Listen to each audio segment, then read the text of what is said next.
In the world's best Minecraft roleplay server, hundreds of players build kingdoms that will dominate the world. This is the story of the Goblin technocracy, its war, geopolitics, and earth-shaking collapse. Join our server at play.tfminecraft.net and play your character in TFMC. After settling on the island of Erzon, the dwarves of Kar Darum set their eyes on the south, where they found a deposit of a valuable resource, niter. Used in the production of firearms, niter proved to be a valuable commodity for those who own and export it. To achieve control of this resource, the dwarven leader, Ornin Ironbeard, laid claim over this land. Knowing that Ironworks Arms Co. had been the producer of guns since arriving on the volcanic islands, Ornin struck a deal over the control of niter. Adding to Ironworks' problems, a militaristic vassal of the Federation contested the ownership of the niter deposit. Seeing as the chances of defending his resources from the northern invaders were almost non-existent, Vincent Savin decided to transfer the ownership of this deposit to the Goblin technocracy. In an attempt to prevent bloodshed, Argent Blackwood, leader of Blackhaven, tried to purchase the exploitation right of niter from the new owners. However, after failed negotiations with the Goblins, Argent declared war. Taking their position in a camp, the Goblin soldiers prepared their muskets to face the oncoming attackers.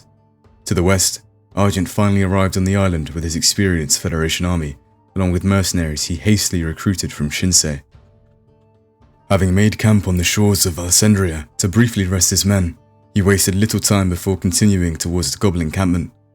Instead of following the more direct route towards the Goblins, the Blackhaven army continued deeper into the forest, where the thick vegetation offered protection on either side. Mardigob detached a contingent of infantry, sending them beside the river to ambush the enemy. The swift-moving goblins could not stun the suspecting Blackhaven soldiers. Unable to match the experience of them, this infantry division was decimated in minutes. Meanwhile, Argent's column had now emerged onto the field, while the goblins were deploying to the south. Mardigob was determined to give battle. For nearly a week, the Federation rulers focused on developing heavily armored infantry, a deadly instrument when used correctly. The constrained battlefield between the river and a thick forest limited maneuverability, which favored the slower but better armored Blackhaven units. Aware of this advantage, Argent ordered the attack. The Blackhaven leader kept the men from charging full tilt at the light and nimble opponents. Argent sent his infantry forward, while tasking Dara on the left wing to keep pace with the infantry, attempting an assault on the rear of the goblins. On the right wing, the Federation fighters, alongside mercenaries from the south, provided a strong right arm of the Blackhaven attack.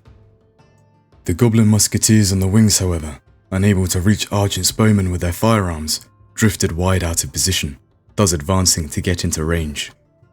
Argent ordered everyone to charge. The Goblins pulled away from Blackhaven soldiers, unleashing their musket balls as they went.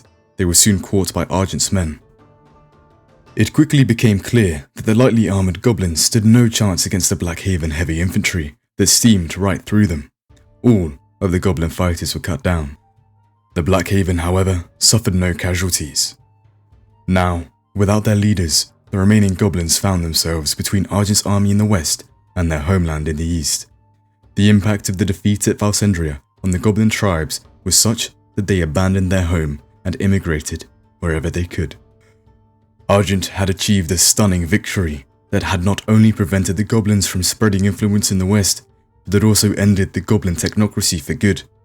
Argent's claim over the niter deposit was confirmed after this battle, and he is now the undisputed master of this resource.